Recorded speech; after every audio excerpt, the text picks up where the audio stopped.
Leaks of a Motorola Cyborg 8.2 service for Verizon. The Samsung Galaxy Nexus is now live in Europe, and Google Music leaves beta and is somewhat free. All this and more coming up right now.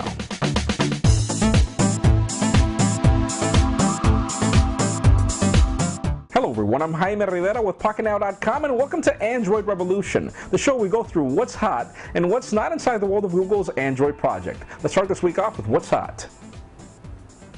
So what's happening with Google Music? Well, 6 months after it was launched in beta, it's finally available for Android customers. What this does is allow you to upload up to 20,000 songs for free to your personal cloud library and then stream it to your devices. You can also now purchase music in the Android market for similar prices to what you already know in iTunes and Amazon. And you can even share songs with your friends in Google Plus for them to play at least once and see if the song is good or not. It also allows independent artists to be able to sell their music in the Android market, which is really cool because currently in iTunes and Amazon you can't actually do that. Now this is not all fun and games because first of all, Warner Music is not selling music there, and also, well, you'd wonder if streaming music is actually a good solution when nowadays unlimited data plans have ceased to exist. Is this really a good competitor for iTunes and Amazon Music? Well, you be the judge. You can download the application for free in the Android market, begin uploading your music and test it out, and tell us in the comments down below what you think about Google Music so far.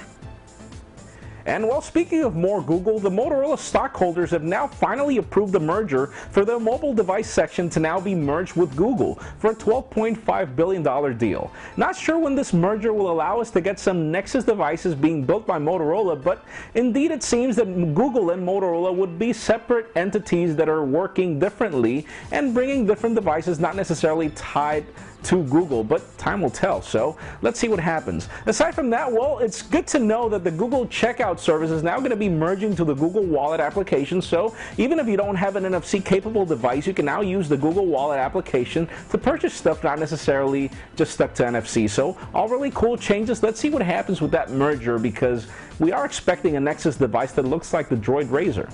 That would be cool.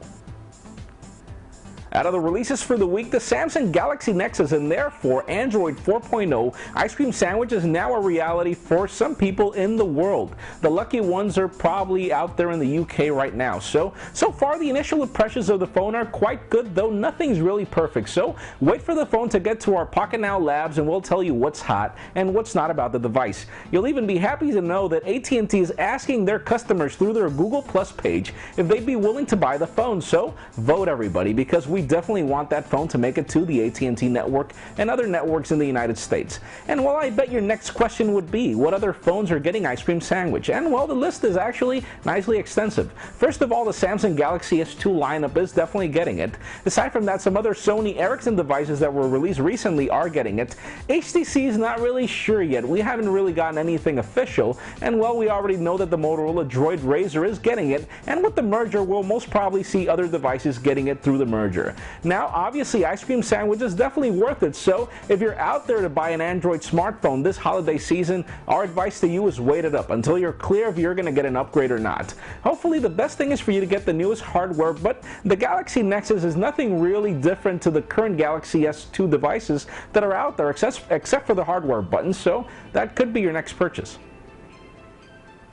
Now, out of this week's rumors, have a look at the recent images we published of a Motorola Droid Cyborg 8.2 that's apparently coming to Verizon. Now, the interesting news here is that it seems that Motorola is planning to ditch the Zoom 2 and Zoom 2 Mini Edition tablets that they mentioned recently, and apparently they're only going to be launching them as the Droid Cyborg, weird name, 8.2 and 10.1. Now, the difference between these two tablets is actually only design and not really significant, so let's hope that Motorola ends up publishing 4 devices and not only 2. The more the merrier. And well, aside from that, we also caught other tablets, like for example the HTC Quattro, which, as the name entails in Spanish, 4, it actually brings the first quad-core processor to a tablet. Now, this goes hands in hand with the HTC Edge that we recently leaked, so it does bring the NVIDIA Tegra 3 processor that we talked about recently. So hit the link in the description for details on the device. And well, we also recently leaked images of an LG Majestic that's headed to USA Cellular, so make sure you hit the link in the description for details because this is another Optimus Black device variant that's not really compelling.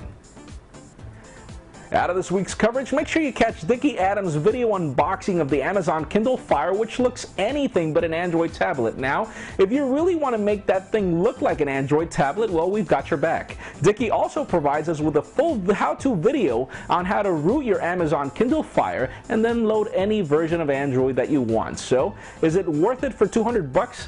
Definitely. I mean, it's definitely a cropped down tablet, but for $200, it's a no-brainer if you can root it. So, also catch Dan Webster's recent video coverage of the Samsung Galaxy Note, which seems to not only be big in size, but also in quality. And while Joe Levi's round of videos of the Motorola Droid Razr are up, so make sure you don't miss them out.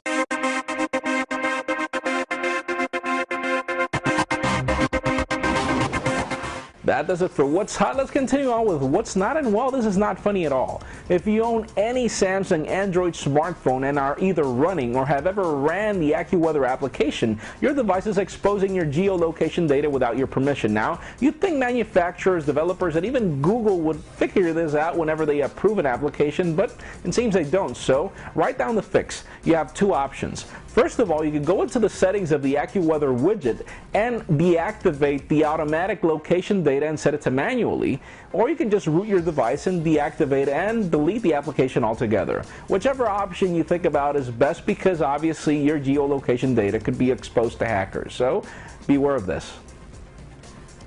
That's it for today's show. Thank you very much for watching. I'm Jaime Rivera. Remember to give us a thumbs up if you like what you saw.